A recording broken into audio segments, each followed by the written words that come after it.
Reprodução animal.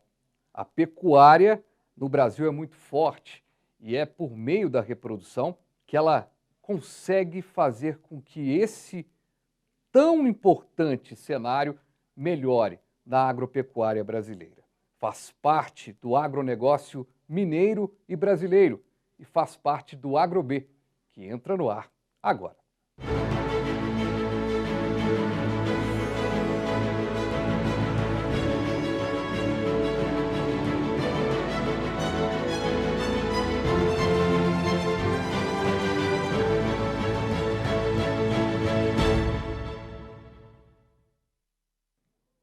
Que bom, mas que bom que você está aqui comigo no canal 527 Claro HD, 9 analógico. Estamos no youtube.com/canal Viver Brasil. É bom demais ter você aqui com a gente. Está acompanhando esse vídeo pela internet? Alguém mandou esse link para você? Compartilhe com mais pessoas.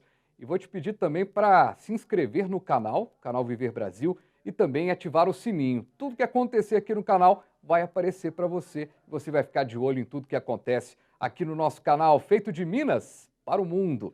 E hoje eu tenho a honra de receber aqui no programa o Luiz Renato de França, doutor em biologia, médico veterinário. Luiz, satisfação ter o senhor aqui para a gente falar de reprodução animal. Um assunto complexo para muita gente, mas que a gente com certeza vai fazer ficar fácil aqui, né? Obrigado pelo convite, é um grande prazer estar aqui no programa de vocês, né? E para dizer que desde criança eu já trabalho com reprodução animal, porque eu tinha um mini zoológico em casa, né? Ah, é? Já tinha. Quando os animais estavam ali tendo cria aquele dia para mim, eu ficava o dia inteiro por conta. Já né? ficava de olho. E aí, aí da medicina veterinária, depois para biologia, a coisa foi ganhando força ainda, né? Para a gente conhecer um pouquinho, Sim, Luiz, sim. Você chegou a Minas Gerais, está aqui em Minas Gerais agora, mas tem uma história aí, né? Nascido em Goiás, já trabalhou em Manaus, já tem um caminho aí nessa reprodução animal, na pecuária de uma maneira geral, né? Tem até uma música, Nasci em Goiás, lá em Jataí, uma música sertaneja, né? É o meu caso. Na realidade, eu fiquei em Jataí até 14, 15 anos, mudei para Goiânia para estudar e entrei para medicina veterinária lá. Com 22 anos eu fui contratado como professor, na época mais jovem, né? Tudo assim, eu fui meio precoce, né? E depois de lá, da universidade, eu vim para cá para fazer mestrado e doutorado na área de biologia, morfologia, e a minha especialização foi na reprodução animal, assim, principalmente com espermatogênese, ou seja, mais ligado ao macho, né? Uhum. E como eu comecei a investigar muitas espécies, no início eu comecei a trabalhar com suíno, que foi minha tese a dissertação de mestrado e a tese de doutorado. Uhum. Aí eu fui para os Estados Unidos, fiz pós-doutorado no departamento de fisiologia lá da Universidade de Illinois, que aí já era na área de medicina humana, né? Uhum. Expandi mais ainda, e depois eu descobri que eu trabalhei com tanta espécie. Eu sou um veterinário que virou biólogo. Que legal. E a gente fala aqui sobre reprodução animal e muita gente deve ser... Fabiano, reprodução animal, como é que entra isso aí na pecuária? Sabe de nada, inocente, já diria aquele meme, né? E a gente vai mostrar agora para você, telespectador e telespectadora do canal Viver Brasil, o que é a reprodução animal. Acompanhe. Olá, pessoal. Aqui é o professor Ezequiel. E hoje vamos falar da reprodução dos animais. Vocês sabem o que é reprodução? Reprodução é a capacidade que os seres vivos têm de gerar seres semelhantes a ele, com a finalidade de dar continuidade às espécies. Existem dois tipos de reprodução: a reprodução sexuada e a reprodução assexuada. Na reprodução sexuada, dois animais de sexos diferentes dão origem a animais semelhantes. Ocorre a fecundação, que é a união das células sexuais do macho e a da fêmea. Os descendentes são únicos, geneticamente diferentes aos progenitores. Já na reprodução assexuada, um único animal tem a capacidade de se dividir e gerar outros animais iguais a si próprio. Nesse tipo de reprodução não há células sexuais e nem fecundação. Os descendentes são geneticamente iguais aos progenitores.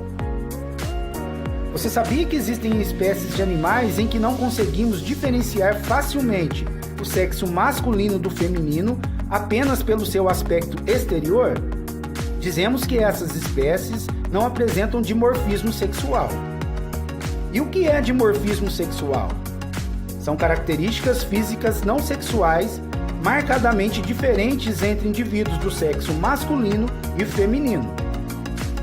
No período do acasalamento, o macho e a fêmea de alguns animais apresentam comportamentos característicos do período reprodutor, tais como manifestações visuais, sonoras e odoríferas para se comunicarem, lutas, delimitação de territórios e bailados, e por fim, o acasalamento. Depois do acasalamento, acontece a fecundação, da qual resulta a formação de um ou mais ovos. Dentro dos ovos, desenvolve-se um embrião, até ser um novo animal.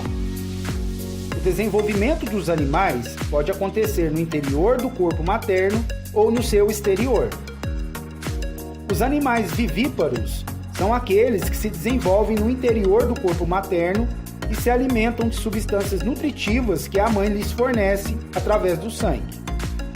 Este período de desenvolvimento chama-se gestação, e quando o animal já cresceu o suficiente para viver fora do organismo da mãe, dá-se o parto, ou seja, o novo ser é expulso para o exterior. Já os animais ovíparos são os que se desenvolvem no interior de um ovo, fora do corpo materno, e se alimentam de substâncias nutritivas de reserva que existem no interior do ovo. Tá aí o vídeo retirado aí do canal Consciência, reprodução dos animais, a gente entendendo um pouco mais. Luiz, agora com o vídeo ficou mais fácil da gente entender o que é a reprodução. E aí ficou mais fácil entender ainda que a pecuária ela precisa demais desse investimento no estudo da reprodução para a gente ser essa potência que é na agropecuária, né? Aliás, parabéns pelo vídeo, está muito elucidativo e simples, né? Agora, como foi dito no vídeo, sem reprodução nós não temos a continuidade, a preservação da espécie, né? Uhum. E claro que tem várias biotecnologias modernas, mas as mais eficientes, primeiro que é a reprodução natural, né? Uhum. E depois tem várias técnicas de reprodução que o Brasil investiu muito nisso, principalmente em bovino. O Brasil provavelmente um dos que detém as melhores biotecnologias em reprodução de bovino, e também suíno, em aves, em melhoramento e tudo. O Brasil, ele realmente, por vários motivos, ele está aí na linha de frente, né? Você é bastante indiscreto agora. O senhor está com quantos anos? Olha, meia, eu estou até esquecendo, né? 66 anos. Eu fiz a pergunta porque tem tudo a ver. Nesses anos todos de trajetória, né, como médico veterinário, como biólogo, como doutor, pós-doutor, mudou muito a forma de lidar com a pecuária, porque a gente passou a produzir em escala industrial. Isso, de alguma forma, modificou um pouco também a qualidade do que é feito, da reprodução que é feita? Sim, melhorou não só a quantidade, como a qualidade, né? Quer dizer, melhorou a quantidade e a qualidade, manteve a qualidade. E o tempo de produção. Né? Uhum. Até a sua pergunta é interessante, que quando eu fazia veterinária em Goiás, na Universidade Federal de Goiás, em Goiânia, foi a época que estava trazendo os animais, o gado holandês, para o Brasil, né? Uhum. Até na fazenda de um governador que tinha lá na época, né? E nós fomos visitar essa fazenda, por quê? Porque esses animais tiveram uma adaptação muito, muito difícil, né? Eles não eram adaptados ao clima, às doenças. Então nós fomos lá tratar esses animais como alunos, fazendo estágio, e era devastador ver como que aqueles animais estavam, as condições sanitárias, físicas, né? Depois daquela época surgiu o cruzamento do gado holandês com o Gir, criando o Gir Holanda, que era um gado resistente e também bom produtor de leite, porque o holandês foi selecionado para a produção de leite, né? Uhum. Então eu peguei esse primórdio da reprodução bovina nesse sentido, né? Uhum. E também na época a produção de frango demorava muito tempo. Hoje em dia, com algumas semanas... Quando que demorava-se? Década de 80?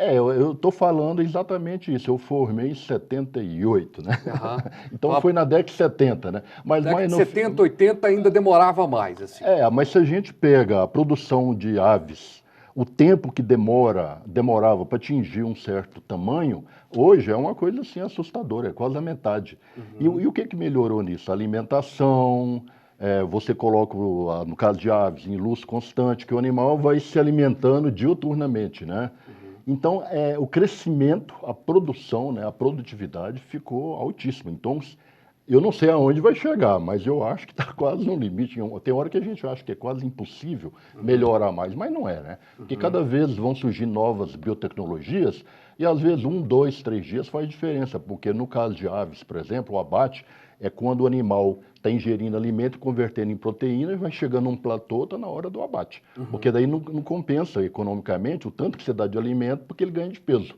Ele vai continuar ganhando peso, mas aí para essa produção em larga escala, isso aí foi um avanço danado. E aí não só em aves, né? Suínos, bovino. E nessa questão dos suínos, dos bovinos, o Brasil tem dado show, né? Na questão da pecuária, né? Muito. E a reprodução está ali colada, né? Porque se não tiver reprodução, que tudo aí passa pela reprodução. Então, se não tiver técnicas de reprodução muito elaboradas, não tem esse ganho. Por exemplo, no caso de bovino, o Brasil ganhou muito na produção de embriões. Aí tem transferência de embrião, tem bipartição de embrião até uma determinada fase. De um embrião você pode fazer 2, por exemplo. Então, todas essas tecnologias, o Brasil dominou muito. Por exemplo, se você pega ali o Triângulo Mineiro, Uberaba, né? Ali é como se diz, um oásis, né, de tecnologia. Não só hoje em dia está espraiado pelo Brasil inteiro, né? Uberaba que está com a gente aqui no canal 527, Claro HD, no 9 analógico, Uberaba, Uberlândia, Triângulo Mineiro. Turma lá do Zebu já esteve aqui com a gente também, fazendo que bom.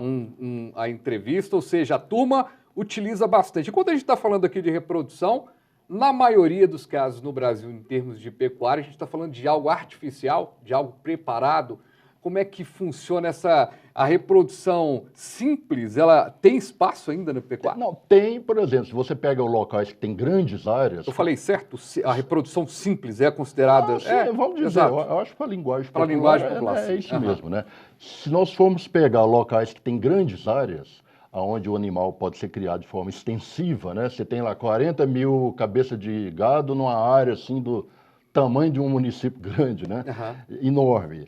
É uma produção que ela funciona daquele jeito, porque o custo daquele jeito fica apropriado. Mas a tendência, cada vez mais, você tem uma reprodução controlada, assistida, porque aí você maximiza o tempo de gestação, não só o tempo de gestação não vai mudar muito, mas a época que a fêmea está apta a reproduzir, uma grande matriz, ou o bovino, ou o macho, ou a fêmea, você pode maximizar o uso daquele animal, porque no Brasil uma das coisas que começou a desenvolver muito em Uberaba e em outros locais, foi você pegar sêmen congelado de touro, de um super touro melhorado, geneticamente melhorado, e a partir de frações de sêmen você ir inseminando várias fêmeas. Isso foi um avanço muito grande na época. Hoje tem vários outros avanços. Esse é um exemplo. Em suíno também está acontecendo a mesma coisa. Só que tem um detalhe nisso que você falou aí. O sêmen de bovino, ele é muito facilmente congelado. Humano, bovino, jacão, equino, suíno não é. Ele pode ser resfriado e não congelado, porque ele perde muita qualidade. Então, em suíno, a gente vê que tem trabalho sendo feito, que quem fizer esse trabalho vai ganhar aí muito dinheiro com essa tecnologia, é criopreservar o sêmen, que aí você pode levar para outras granjas. O que eles fazem? Eles têm uma central de granja de suíno, onde você esfria, pode levar para granjas ali próximo, e você maximiza a reprodução com determinado macho, e você precisa de menos machos em determinado espaço. Você ganha muito economicamente e maximiza. Então, em suíno, isso está ocorrendo. Uma das linhas de pesquisa que eu faço é estudar a proliferação da célula de Cerc, que é um elemento somático que sustenta a célula germinativa. Que, em tese, quanto mais esse elemento ele se multiplicar, é como se você tivesse um condomínio, onde tivesse 100, 200 apartamentos, você tem mais gente lá dentro. Então, quanto mais célula de Cerc com elemento somático você tiver, mais célula germinativa você tem e maior a produção espermática. É uma linha, em suíno, todo o trabalho que é feito não dá muito certo, porque cada espécie tem as suas particularidades. Então você já ficou sabendo aqui no nosso AgroB o quanto que é diferente de espécie para espécie do congelamento. A gente vai para um breve intervalo. Na volta, eu quero abordar com o senhor um pouco mais sobre as diferenças aí na questão da reprodução. Uma curiosidade até, a diferença da reprodução humana para a reprodução animal. Como é que a gente pode abordar as diferenças aí? E também saber mais novidades e contar de um livro. Só que não é um livro científico, não, é um livro de Romance, pois é, tem tempo de escrever romance aqui o professor. Poesias. A gente vai para um breve intervalo e volta já já com o nosso jeito diferente de falar sobre agronegócio.